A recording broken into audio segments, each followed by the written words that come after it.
Berdamai dengan Ketua RT, Dewi Persik sebut Pak Ustaz sumber masalah. Pedangdut Dewi Persik memastikan perseteruannya dengan Ketua RT di wilayah tempat tinggalnya di Lebak Bulus, kini sudah selesai. Keduanya sudah saling meminta maaf dan memastikan kasus ini tidak diperpanjang.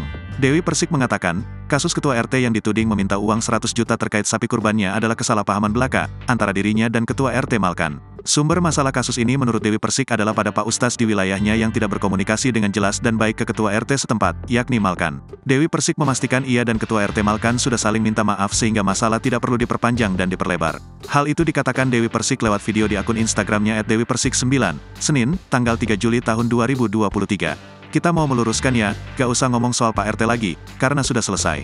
Pak RT-nya sudah meminta maaf juga, saya pun sebagai manusia biasa harus bisa meminta maaf juga, ujar Dewi Persik, Senin. Karena masalahnya di Pak Ustaznya dan miskomunikasi dengan Pak Ustaznya. Jadi udah clear ya, gak usah dibesar-besarin juga, tambahnya. Idul Adha sudah selesai, dagingnya juga sudah dibagi-bagikan juga buat warga-warga yang memang membutuhkan. Jadi sudah kelar semua masalahnya ya, kata DP.